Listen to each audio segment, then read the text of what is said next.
नमस्कार, मैं हूँ प्रतिभा चंद्रन और खबरों की खबर में आप सभी का स्वागत है। आज हम बात कर रहे हैं पश्चिम बंगाल की और मेरे साथ है मेरे पुराने सहयोगी मित्र, जिनको मैं परिवार कह सकती हूँ। ऐसे एक पश्चिम बंगाल के जाने माने रेस्पेक्टेबल पत्रकार जयदीप दासगुप्ता। जयदीप, आपका बहुत बहुत स्वागत है। बहुत बहुत धन्यवाद प्रतिभा जी फॉर द इनविटेशन। और बहुत दिनों के बाद हम लोग वापस जुड़ रहे हैं ऑडियो विजुअल के जरिए। और ये इलेक्शन बहुत ज़्यादा क्रूशियल है और इस पर डिस्कशन बनता है, तो ज़रूरी है कि हम लोग बात करें इसको लेके। जी बिल्कुल, क्योंकि महाराष्ट्र में जिस तरह की स्थिति या परिस्थिति बनी हुई है इस बार, कि कोई कुछ नहीं कह सकता, किसकी सीटें कितनी आएगी, एक अलग तरह की राजनीति है। वैसे ही पश्चिम बंगाल की भी स्थिति बहुत कांटे की टक्कर वाली बनी हुई है। मैं दर्शकों को एक बता दूं कि यहाँ पर भारतीय जनता पार्टी, जो कि पिछले चुनाव में 18 सीटें जीत चुकी थी, और तृणमूल कांग्रेस जिनकी 22 सीटें जीती हुई थी, और कांग्रेस ने 2 सीटें जीती थी। ये 3 प्रमुख पार्टियां हैं जो चुनाव मैदान में है। इसके अलावा वामपंथी पार्टियां भी है जो चुनाव मैदान में इस बार है, और वो भी कई जगहों पर लड़ रही है। अगर हम इस बार देखें तो भाजपा और तृणमूल कांग्रेस दोनों पूरे के पूरे 42 सीटों पर लड़ रही है ये चुनाव। और जो कांग्रेस है, कांग्रेस के मुझे लगता है 12 सीटों पर कांग्रेस इस बार चुनाव मैदान में है। एक लग रहा था कि इंडिया अलायंस, जो गठबंधन बन रहा था देश पर, जो कि भाजपा के यानी एनडीए को कहे हम विकल्प दे सकता था, उसमें तृणमूल कांग्रेस एक बहुत महत्वपूर्ण घटक बन सकता था। लेकिन तृणमूल कांग्रेस ने पश्चिम बंगाल में अपनी सीटें घोषित कर दी और हम अकेले चुनाव लड़ेंगे, हमारी पार्टी स्वतंत्रता से अकेले चुनाव लड़ेगी, ये निर्णय ममता दीदी ने किया। कई सारे समीकरण उभर कर आ रहे हैं। पश्चिम बंगाल के अगर हम वोट शेयर की बात करें तो बीजेपी का जो वोट शेयर है, जो मतदान का ये है, वो लगातार बढ़ता जा रहा है। पिछली बार जहां तृणमूल कांग्रेस को 43.7% वोट मिले थे, वहां भाजपा को 40.6 यानी 40.6% वोट मिले थे। यानी वोट शेयर जो भाजपा का है वो लगातार बढ़ता जा रहा है। गणित आंकड़ों के कैसे बैठेंगे, कौन सी पार्टी इस बार चुनाव जीतेगी, क्योंकि अमित शाह पूरा जोर लगाए हुए हैं। जिनके जो पार्टी के पश्चिम बंगाल के नेता है सुकांत मुजुमदार, जिनके नेतृत्व में चुनाव लड़ा जा रहा है, वो भी वहां पे हम देखेंगे। जयदेव, आपसे बात करना चाहूंगी क्योंकि आप बुनियादी ज्यादा जानते हैं, हम बाहर से पश्चिम बंगाल को देख रहे हैं। क्या है बुनियादी हकीकत, क्योंकि 7 चरण में यहाँ पर चुनाव भी हो रहे हैं, और हम जब बात कर रहे हैं तो भाजपा की एक कार्यकर्ता का हत्या हो गई है, ऐसे, या वो जिस तरह से पाए गए हैं संगीन रूप से मृत, तो वो सारा माहौल है बना हुआ। क्या आप कहते हैं जी? देखिए, कल जो जगह पर चुनाव होने जा रहे हैं, जैसे कि नंदीग्राम जिसके अंदर आता है, जी नंदीग्राम एक बड़ा क्रूशियल फैक्टर था। अगर वेस्ट बंगाल पॉलिटिक्स की बात करें तो तमलुक कॉन्स्टिट्यूएंसी से अभिजीत गांगुली जो जस्टिस थे, उन्होंने पद त्याग किया। इसके बाद फिर उन्होंने बीजेपी ज्वाइन किया और वो तमलुक से खड़े हैं। वहीं कल की घटना है जहाँ पे एक बीजेपी कार्यकर्ता की बोली जा रही है कि संदिग्ध रूप से डेड बॉडी उनका पाया गया है। तो इसको लेके भी राजनीति गरमाया हुआ है। लेकिन अगर मुद्दे की बात करें तो इस बार बहुत ही शुरुआत के दौर में फेजेस में जिस तरह से आंकड़े अनुमान लगाए जा रहे थे, उस दृष्टि से अगर हम ये पांचवी और ये छठी फेज में हम लोग जा रहे हैं, तब तक आने में एक बड़ा एक कंफ्यूजन सा माहौल है। क्योंकि यहाँ कुछ भी कहना मतलब बीजेपी आगे आएगी, बीजेपी को पहले से ज्यादा सीट मिलेगी। अगर पहली बार की पिछले चुनाव की अगर बात करें 2018 में, जैसे आपने आंकड़े बताए कि एकदम पास पास और प्रोमिनेंटली जो बीजेपी जो पार्टी यहाँ इतने सालों से नहीं थी, वो प्रोमिनेंट एक प्लेस पकड़ती है। और 18 सीटें, 42 सीटों में से 18 सीटें वहीं ममता बनर्जी के नेतृत्व में टीएमसी की 22 सीटें आई थी। और वोट शेयर भी जैसे कि आपने बताया 40%, तो बहुत ही अच्छा एक बीजेपी के लिए था, लेकिन इस बार अगर देखा जाए कि शुरुआती तौर पे जैसे कि अहम जो मुद्दे, अगर मुद्दों की बात करें तो सबसे पहला मुद्दा था संदेश खालीवाल, जी बिल्कुल। करप्शन का एक बड़ा मुद्दा। लेकिन जैसे जैसे फेजेस आगे बढ़ते गए, संदेश खाली में भी बहुत सारे तथ्य बाद में उजागर हुई, जैसे एक स्टिंग ऑपरेशन सामने आया, बाद में बताया गया है कि आरोप लगाया गया है कि इस तरह से मैनिपुलेट किया गया है। हाँ, अगर जमीनी बात करें तो लोगों के साथ अन्याय नहीं हुआ ये नहीं कह सकते। वहाँ पे बहुत सारे लैंड ग्रैबिंग के इंसिडेंट्स है, महिलाओं के साथ अत्याचार इतने लार्ज स्केल में नहीं हुआ, लेकिन कुछ हद तक हुआ है। ये सारी चीजें सामने आई। तो इसके बाद अगर देखा जाए तो रुझान कहीं ना कहीं डोल मटोल खाती हुई आ रही है। वहीं अगर सबसे बड़ा मुद्दा अगर टीएमसी के लिए अगर कुछ है तो वो ममता बनर्जी है। और अभी अभी जैसे कि अगर कहा जाए तो टीएमसी की तरफ से बेनिफिशियरी पॉलिटिक्स ही सामने लोगों को आकर्षित करने में कहीं ना कहीं एक रोल प्ले कर रही है। जैसे कि लक्ष्मी भंडार, जहाँ पे महिलाओं को 1,000 रुपए वेस्ट बंगाल गवर्नमेंट की तरफ से दिया जाता है, ममता बनर्जी की सरकार की इनिशिएटिव है। ये कहीं ना कहीं फैक्टर है। लेकिन अगर बीजेपी की तरफ अगर मुद्दा देखा जाए तो संदेश खाली था, इसके बाद करप्शन एक बड़ा मुद्दा था, और पोलराइजेशन पोलराइजेशन हमेशा बीजेपी के लिए एक बड़ा मुद्दा माना जाता है। और राम जन्मभूमि के बाद अगर देखा जाए तो एक बड़ा वेव है, बंगाल में भी ये वेव दिख रहा है। और खास करके उत्तर बंगाल की जो क्षेत्र है वहाँ पे बीजेपी का दखल माना जाता है। वहाँ बीजेपी ऑब्वियसली स्कोर करेगी, लेकिन अभी सामने बहुत सारे फैक्टर्स हैं, जैसे कि कृष्णनगर जो कंस्टिट्यूएंसी है जहाँ से महुआ मैत्री लड़ रही है, वो फेज भी अनसर्टेन बताया जा रहा है कि पता नहीं चल रहा कौन जीतेगा, कौन सामने आ सकता है। बैरकपुर सीट एक अहम सीट है, वो भी अभी एकदम अनसर्टेन वाले माहौल में है कि कोई बता नहीं जा सक रहे हैं कि कौन आगे आकर इसमें वोट, कुछ भी हो सकता है, किसी किसी भी फ्रैक्शन या फिर छोटे से पॉइंट की वजह से कोई भी कैंडिडेट आगे बढ़ जा सकता है। नंदीग्राम के अंदर तोमलुक कंस्टिट्यूंसी है, वहां से भी ये आंकड़े दिखाया जाता है। शुभेंदु अधिकारी खूबी जो लीडर ऑफ अपोजिशन है वेस्ट बंगाल इलेक्शन में, और सुकांत मुजुमदार के साथ साथ शुभेंदु अधिकारी ही बीजेपी का यहाँ पर मोर्चा संभाले हुए। जी तो ये उस जगह से भी अगर देखा जाए तो नंदीग्राम और मिदनापुर का जो क्षेत्र है वो शुभेंदु अधिकारी का गढ़ माना जाता है। तो ये देखने वाली बात है। और सेकेंडली ये जो छठी फेज के 6th फेज का जो चुनाव है कल, जी उसमें हम लोग देखेंगे कि मिदनापुर के अलावा भी जंगल महल भी एक बहुत क्रूशियल एक रोल रहा है एक समय वेस्ट बंगाल पॉलिटिक्स में। वहां पे भी मतदान होने जा रही है। तो अगर देखा जाए तो ममता बनर्जी ही बड़ी फैक्टर है। अगर तृणमूल को अगर वोट दिलाने में सबसे बड़ा फैक्टर ममता बनर्जी खुद है।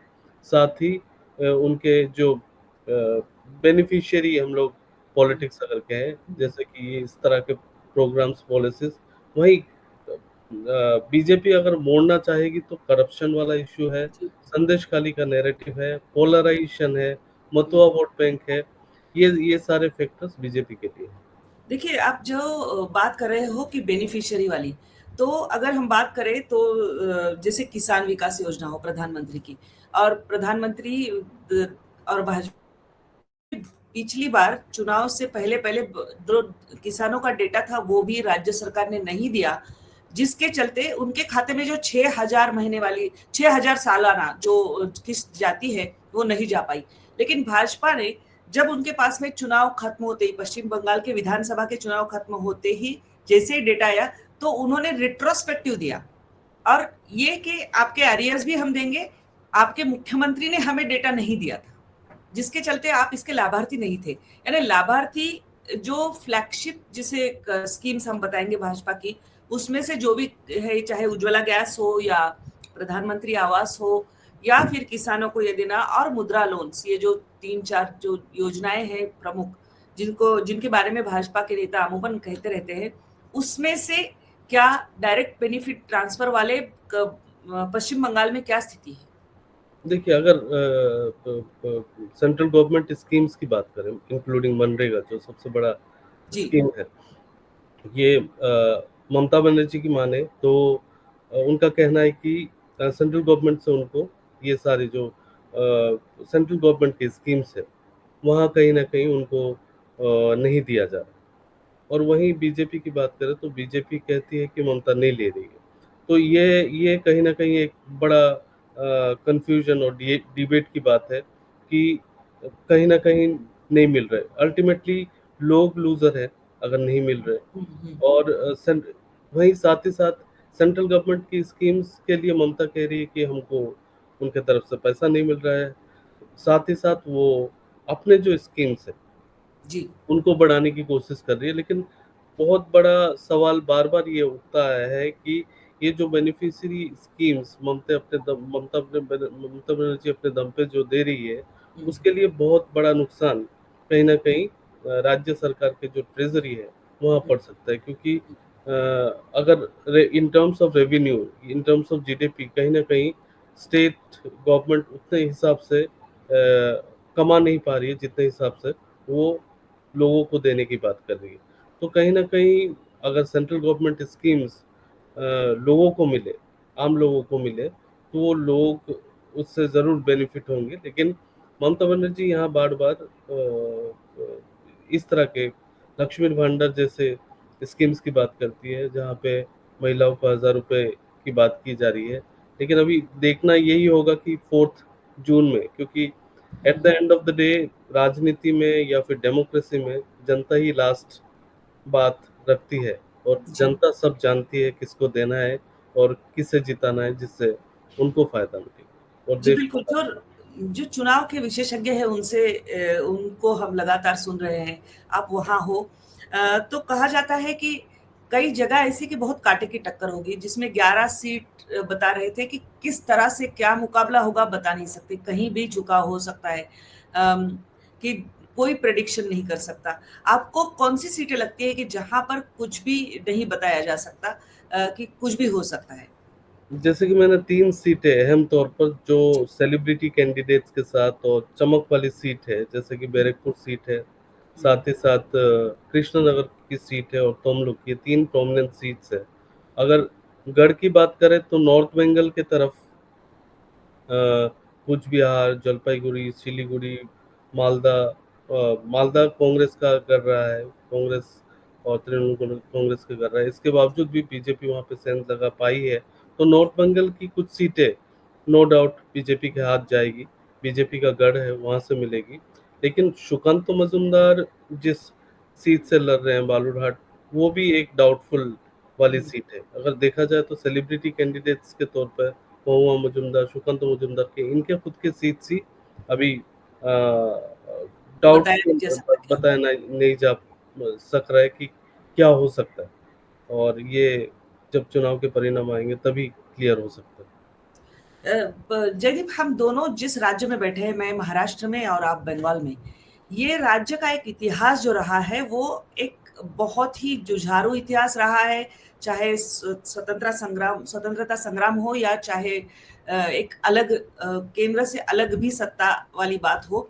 पश्चिम बंगाल में तो अमूमन देखा गया है कि केंद्र से विपरीत सरकारें वहां रही है। वामपंथियों का गढ़ लगातार जो था उसको तोड़ने का काम ममता दीदी ने किया और वो सत्ता में आई और लगातार जीतती जा रही है। अगर हम कांग्रेस से बाहर निकले हुए नेताओं की बात करें तो शरद पवार भी यहाँ पर 1999 से कांग्रेस से बाहर है। उन्होंने अपनी पार्टी बनाई, लेकिन वो तीसरे या चौथे स्थान पर राज्य पे रहे। उस हिसाब से देखा जाए तो ममता बनर्जी ने जिस तरह से अपनी सरकार लगातार चुनकर लाई है, ममता दीदी की वहां पर क्या यूएसपी है जो लोगों को खास अपील करती है, सिवाय इसके कि उनका बंगाली होना? ममता बनर्जी खुद ही यूएसपी है अगर देखा जाए तो। और ममता बनर्जी के टक्कर में बीजेपी की अगर सबसे बड़ी खामी अगर बोले, नेतृत्व में ही कहीं ना कहीं वो ममता को टक्कर देने वाला कोई लीडर नहीं दिखता। क्योंकि अगर शुभेंदु अधिकारी की बात करें तो शुभेंदु वो अधिकारी वहां से यहाँ आ गई जी। वहाँ वहीं से टीएमसी से ही वहाँ आए हैं। हम्म। और बीजेपी की अगर बात करें तो बीजेपी में भी उस हिसाब के उनके तरह के जुझारू उनके तरह से स्ट्रगल करने वाला कोई लीडर नहीं। यह तो मानना ही पड़ेगा कि 34 साल के शासन को अगर किसी ने single handedly hmm, without any support, external support अगर किसी ने गिराया तो वो ममता बनर्जी ने। और वही आज के दिन में भी वही यूएसपी है, इंस्पाइट ऑफ हम लोगों ने अगर अगर देखें तो पहले भी नारदा और शारदा जैसे करप्शन स्कीम जी सामने आए थे, जी। इसके बावजूद भी लोगों ने ममता पर ही भरोसा जताया और उन्हें जिताया है बार बार। लेकिन कहीं ना कहीं हाल ही के सालों में बीजेपी एक बड़ा मैंडेट के साथ सामने आई है वेस्ट बंगाल में। और ये भी मानना है कि जो बार बार डबल इंजन की सरकार बताई जा रही है कि बंगाल को लॉन्ग ड्यू बहुत सारी चीजें नहीं मिलती, बिकॉज क्योंकि सरकार यहाँ पे नहीं है। स्टेट में बीजेपी की अगर सरकार है, सेंट्रल में बीजेपी की सरकार रहे, तो बहुत सारे डेवलपमेंट प्रोजेक्ट्स हो सकते हैं। तो कहीं ना कहीं ये बीजेपी नैरेटिव सेट करना चाहती है, लेकिन बीजेपी के लिए सबसे बड़ा चुनौती ये है कि कौन अगर ममता को हराएगा तो बीजेपी की तरफ से कौन ऐसा लीडर है, इंस्पाइट ऑफ कि उनके पास इश्यूज है। जैसे हम्म, करप्शन बहुत बड़ा इशू है, हम्म, एंटी इनकम्बेंसी, क्योंकि ममता के तरफ से जी ममता के टीएमसी के अंदर बहुत सारे इनकम्बेंसी के फैक्टर्स हैं। लोग अभी कहीं ना कहीं करप्शन, अगर टीचर्स रिक्रूटमेंट वाला इशू अगर देखा जाए, हम्म, रिसेंटली ओबीसी वाला इशू देखा जाए, तो कहीं ना कहीं ममता को कटघरे में के अगेंस्ट में बहुत सारे इश्यूज हैं। लेकिन अगर पिछले उन चुनाव की बात करें, जैसे कि हमने देखा कि inspite of all corruption issues Mamata कहीं ना कहीं बाहर उभर के सामने आती है। लेकिन इस बार देखना एकदम बहुत ज्यादा जरूरी होगा, क्योंकि दोनों ही पार्टीज यहाँ एकदम पूरी ताकत झोंके। पूरे ताकत के साथ लड़ रही है।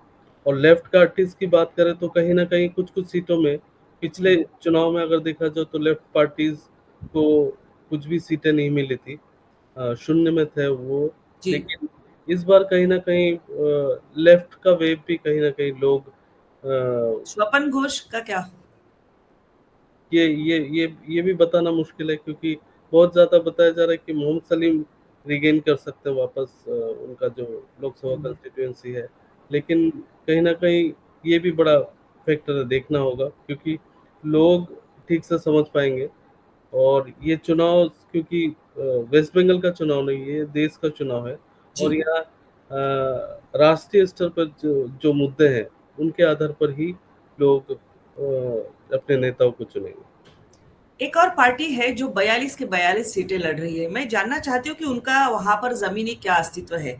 वो है प्रभाष घोष की party, socialist unity centre of India नाम की एक पार्टी।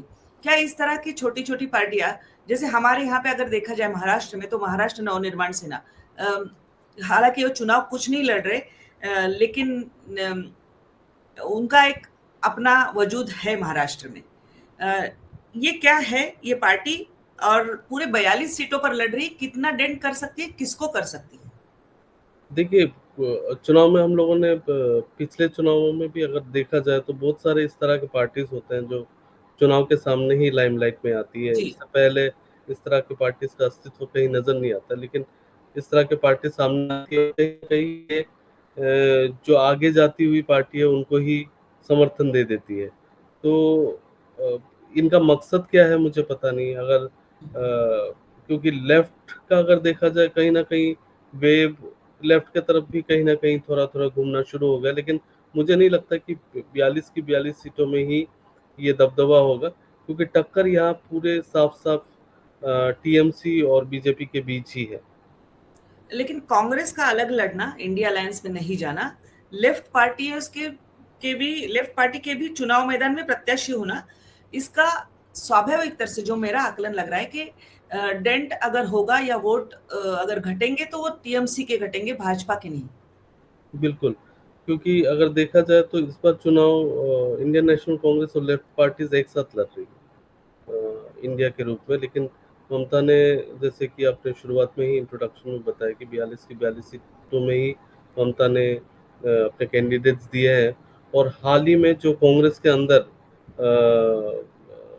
जो फूट अगर बोले तो देखने को मिला सेंट्रल लीडरशिप और स्टेट लीडरशिप के जी बीच, आदित्य चौधरी के कमेंट पर मल्लिकार्जुन खड़गे ने कमेंट दिया कि वो डिसाइड नहीं करेंगे, हम डिसाइड करेंगे, हाई कमांड डिसाइड करेगी। तो इसका भी एक बड़ा असर पड़ने वाला है, नो डाउट। लेकिन फायदा यहाँ कहीं ना कहीं इधर बीजेपी को मिलेगी या फिर टीएमसी को मिलेगी। अगर इस तरह के इनफाइट्स सामने आने लगे तो लोगों को कहीं ना कहीं लोगों के सामने ये इंडिकेशन क्लियरली आ जाता है कि कौन पार्टी मजबूत है और कौन किस तरफ बढ़ रही है। मुझे लगता है इंडी गठबंधन जब बन रहा था तो जिन पार्टियों के साथ गठजोड़ करके आगे जाना चाहता था कांग्रेस, तो वहां पे लेकिन असेंबली में वो उनके खिलाफ लड़ते हैं। एक आइडियोलॉजिकली कहीं उनका एक दूसरे से तालमेल नहीं है। बस मोदी हटाओ ये एकमात्र एजेंडा है और इसके लिए ये आए थे। ममता दीदी शायद वो पहली नेता होगी जो समझ गई कि कांग्रेस को साथ में लेना लायबिलिटी है, और उन्होंने तय किया कि नहीं, मैं अपने दम पर चुनाव लड़ूंगी।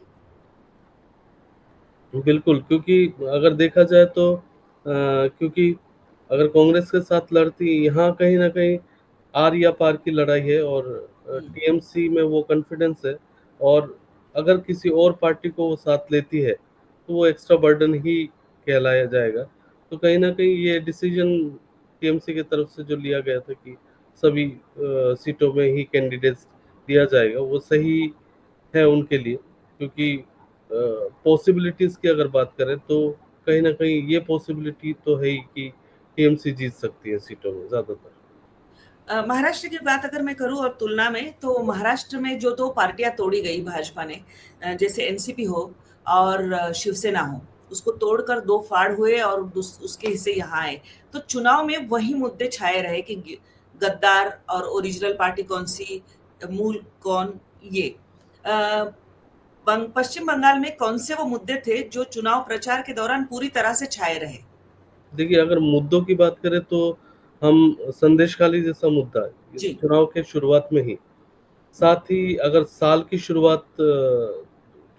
शुरुआत हो तो राम मंदिर का कहीं ना कहीं ये लहर एक बड़ा स्ट्रांग है। पोलराइजेशन पॉलिटिक्स अगर बोला जाए तो ये कहीं ना कहीं बड़ा फैक्टर है। Secondly, corruption, Sandeshkhali, anti incumbency, ये सारे फैक्टर्स पीछे की फोर में जाती है। और कहीं ना कहीं ममता, अगर देखा जाए तो ममता के पास बड़े मुद्दे कुछ नहीं है।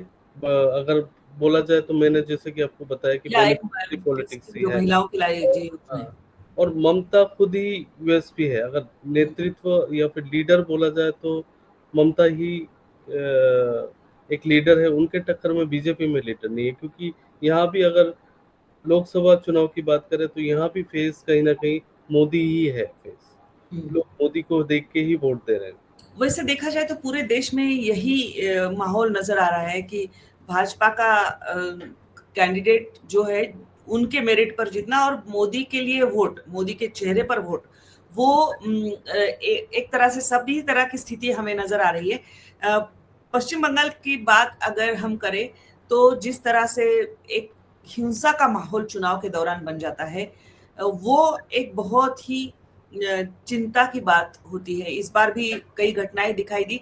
लॉ एंड ऑर्डर को लेकर किस तरह से स्थिति बनी हुई है, चुनाव पर पूरी उसकी छाया दी है, और शायद इसीलिए उत्तर प्रदेश और बिहार के बाद पश्चिम बंगाल ये एकमात्र राज्य है जहां पूरे सातों चरण में चुनाव हो रहे हैं।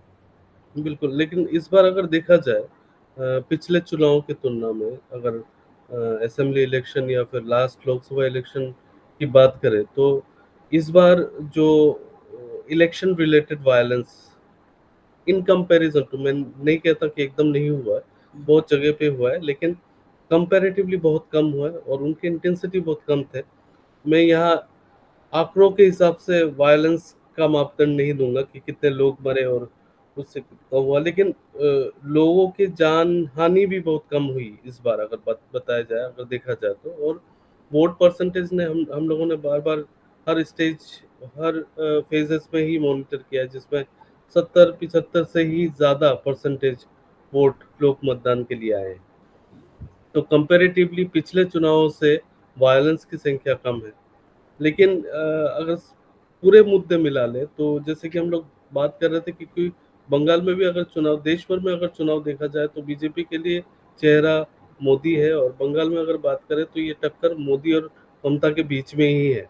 लेकिन पिछले 2 साल के बाद ही यहाँ पे असेंबली इलेक्शन है जी पश्चिम बिल्कुल। बंगाल में।